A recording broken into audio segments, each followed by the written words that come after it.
Morning, Paris. So I started last night looking over your question, and you're absolutely right. Because ignorance can be applied to so many topics, so many subjects, and so many fields, yeah, I mean the phrase ignorance is bliss is thrown around in a lot of different places, several of them being in medical areas, which you've already noticed. Um, and I did notice a couple of things with the concept of intentional ignorance.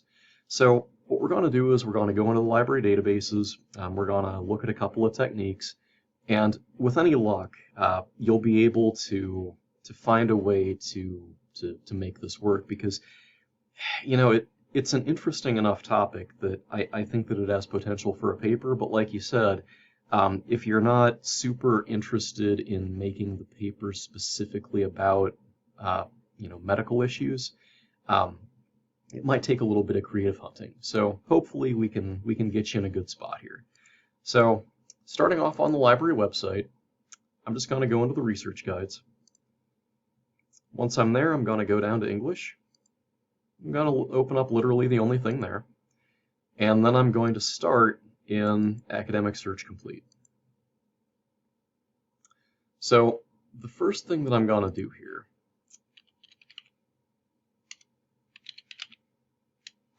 is this. So this is going to find any derivation of the word ignorant. So it could be ignorant, it could be ignorance.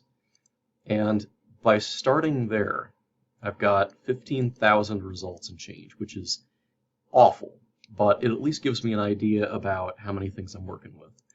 Now, the next thing I'm going to do is include what we call a proximity limiter. So this N means near or within. So basically telling it I want the word ignorant or ignorance within 3 words of other words, within 2 words of other words. This is entirely up to you, but if I say willful or intentional or, let's say might be purposeful or on purpose. So putting these in parentheses is basically like making a little stable or a little corral of words. So it's saying this word or this word, this word or this word, this word or this word, as long as these are within 3 words of this. So we're down to 163. So that is a lot less, and we're capturing a lot of different terms here. Now, this is kind of where we were talking about how a lot of these results can be very widespread, very diverse, very, far afield. So one thing that we can start by doing is just saying, you know what, I only want to see things that are available in full text. It's going to knock it down a little bit, limiting it to things that are, relatively current. So if we want to say 2018, that's going to help quite a bit as well. And the other thing that you can do is you can also control where those words appear, because it took us down to number 10 to find the phrase willful ignorance showing up in the title. So what you could also do is say, I want these words to be only in the title of the article. That drops it to 13, which is a much smaller number. And sure, you might be missing a couple of potentially useful articles. The flip side is, if those words are in the title, there's also, I would argue, a higher chance of them being potentially useful to you. So what you can also do when you're looking at a really, really small number like this is consider adding in some additional databases. So Academic Search Complete is kind of your standard catch-all, everything but the kitchen sink kind of resource. But there are these things called subject-specific databases that we could look at as well. And depending on the angle that you're thinking you may want to go in, that might help determine some of the databases that you might want to look through. So for example, there are business databases. CINAHL Ultimate is a health and nursing database. There's a criminal justice database, there's gender, there's couple of different health databases. There are also things like legal databases, more medical databases. There's political science, there's public affairs, and then you get down to something really large like our SocIndex database, and that's sociology, it's people sciences.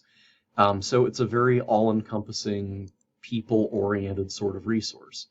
So I'm just going to add a few of these at random, hit OK. It's going to wipe the results, it's going to keep the subject, or the terms that we've typed in there. And then when I redo my search and I say, you know what, I still want full text, I still want things that are relatively recent, we've added a few additional resources there. And you know, if you decide that you want to go all out on this and just say, you know what, add every single database, you can do that because we're still looking at a pretty small number of results here. But at this point, you know, you can start kind of scrolling through here and see what are these articles that are talking about willful ignorance or intentional ignorance addressing. And if a lot of them are focusing on things in the political realm, maybe that could be the direction of your paper.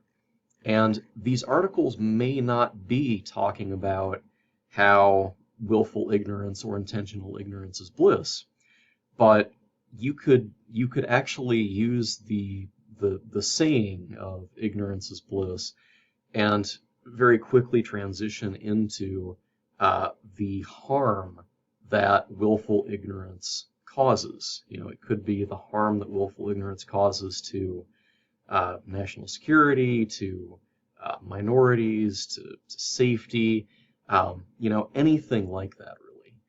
And if you change from title to, say, abstract, so the abstract is kind of your usually a couple of sentences, maybe a paragraph summary of what the article gets into, you're going to have more results than if you were looking for it in the title.